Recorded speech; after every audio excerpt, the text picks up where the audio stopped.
आज मैं आई हूँ दिल्ली के राजघाट पर। यहाँ पर बहुत सारी मतलब हजारों की तादाद में महिलाएं आई हैं, आंगनबाड़ी की महिलाएं।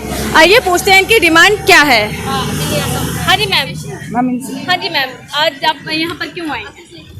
मैम, हम आशा वर्कर्स हैं और स्वास्थ्य की पहली कड़ी है हम, जबकि हम लोगों की सेवा करते हैं और हम खुद ही बीमार हैं, तो हमें भी उतरना पड़ा रोड पे, क्योंकि हमारा काम दिन प्रतिदिन इतना बढ़ता जा रहा है कि जिसकी कोई हम हद नहीं कह सकते। हमें दिन रात इतना काम दिया जा रहा है। पहले तो हमारा ये था कि चलो हम गर्भवती महिलाओं को देखना है, बच्चों को टीकाकरण करवाना, अस्पताल तक जाना, यही हमारा काम था। मगर अब इतना काम बढ़ चुका है कि अभी जून से लेकर के और आज सितंबर आ गया, हम अपने घर में बैठ नहीं सकते, अपने बच्चों के साथ बात नहीं कर सकते, अपनी फैमिली के लोगों को नहीं देख सकते हैं, क्योंकि कभी हमारे को एल्बेंडाजोल दे दी जाती है, कई सिरप दे दिया जाता है, कई टैबलेट दे दी जाती है बांटने के लिए। क्या ये हमारा ही काम रह गया क्या? ये डिस्पेंसरी से क्यों नहीं डिस्ट्रीब्यूट होती? तो ये सारा काम हमारे ऊपर क्यों थोपा जा रहा है? और जितना काम मिला है हमें सिर्फ इंसेंटिव बेस पे रखा गया। क्यों? अगर आप हमारे को इंसेंटिव बेस पे रखते हो तो उसका इंसेंटिव भी उसी के अकॉर्डिंग दो कि हम अगर पूरा दिन काम करते हैं तो एक मजदूर की भी तनख्वाह पूरे दिन की 550 रुपये, तो कम से कम हमें भी पूरा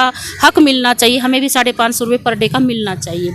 जबकि ऐसा कुछ नहीं है। अगर हम जाकर के प्रतिदिन अगर हम 100 बच्चों को आयरन सिरप पिला रहे हैं, तब जाकर के हमें कहीं उसका 100% कवरेज हो जाएगी, तब जाकर के हमें 100 रुपये मिलेगा। तो क्या हमारा 50 पैसे, क्या 25 पैसे पर दिन का हमारा पड़ रहा है? क्या हम इसी लायक रह गए हैं? जबकि सरकार ने हमारे को स्वास्थ्य की अहम कड़ी आशा को बताया है। अगर आज पोलियो मुक्त भारत बनाया तो इस आशा ने बनाया है। अगर आज जो कोरोना को खत्म किया है जगह जगह जाकर के, तो इस आशा ने किया है। वो इस कड़ी में अहम है। क्यों है? क्योंकि डॉक्टर्स वहाँ पे अपने कैबिन में बैठते हैं, एएनएम्स अपने कैबिन में बैठती है, और एक आशा ऐसी है कि मरीज के साथ जाकर के और उसको कहते हैं ये आपकी टैबलेट है, ये आपका ऑक्सीमीटर है, आपको ऐसे करना है, वैसे करना, उसके खान पान की, उसकी सारी व्यवस्था के बारे में आशा ध्यान रखती है कि आपके 1000 रुपये बाद में आएंगे, 2000 बाद में आएंगे, जबकि उसका कोई हिसाब नहीं है कि वो कब आएंगे कब नहीं आएंगे। वो सारा पैसा उन्हीं के अकाउंट में जा रहा है। फुटकर में हमें पैसा दिया जाता है, और जैसे हमारे बंधा हुआ पैसा आना चाहिए वैसा हमारा पैसा ही नहीं आता है, और पॉइंटों पे पैसे दिए जाते हैं, पॉइंट भी कुछ हमारे काट लिए जाते हैं।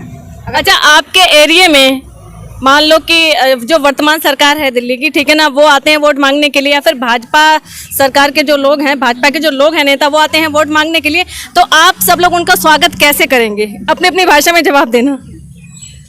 मैम, स्वागत तो कैसे स्वागत करेंगे मैम? हमारे पे पता चलेगा, ऐसे पता नहीं चलेगा। जब वो आएंगे ना हमारे पास, जो हम सामने पता चलेगा, स्वागत करेंगे। तैयारी तो पहले से करनी पड़ेगी ना। तैयारी तो करेंगे, और हम जैसे करेंगे सबको पता है, उनको भी पता है। हम आशा ऐसी हैं, हम फिर भी किसी को किसी की बेइज्जती हम नहीं करते, हम आदर सम्मान उनका पूरा पूरा करते हैं।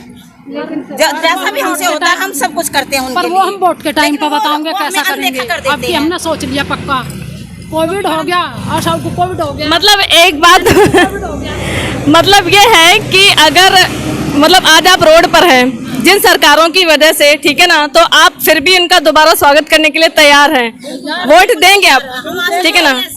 हम मन की ऐसी है कि हम फिर भी उनका आदर मतलब वो आपके बच्चों को आपको रोड पे ला देंगे तब भी आप उनका स्वागत।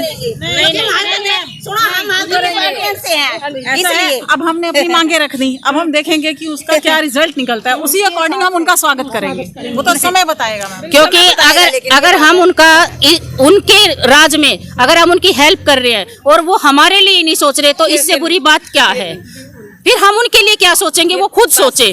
क्योंकि एक आशा के पास 2000 की पॉपुलेशन है, 400 घर है। अगर 400 घरों में कम से कम 1200 वोटें हैं, ठीक है ना, तो एक आशा की 1200 वोटें खरी हैं। तो अगर हम उनको आगे लाएंगे तो 1200 वोटों को एक आशा ला सकती है, और अगर उन वोटों को नीचे गिराएगी तो वो 1200 वोटों को एक आशा नीचे गिरा सकती है। तो सरकार इस बारे में जरूर सोच के चले कि आशा क्या चीज है। अगर आशा ने आज सरकार को यहाँ से यहाँ तक पहुँचाया है ना, तो आशा सरकार को यहाँ से यहाँ भी लेके आ सकती है। ये सरकार आशा की शक्ति है, ये आशा की शक्ति है ये। अच्छा, किस सरकार के लिए बोल रही हैं आप? ये मैं तो मैडम दोनों सरकार के लिए बोल रही हूँ, दोनों सरकार के लिए बोल रही हूँ। अगर आपकी मांगे पूरी नहीं होती हैं तो आप उनका अच्छे से स्वागत करेंगे।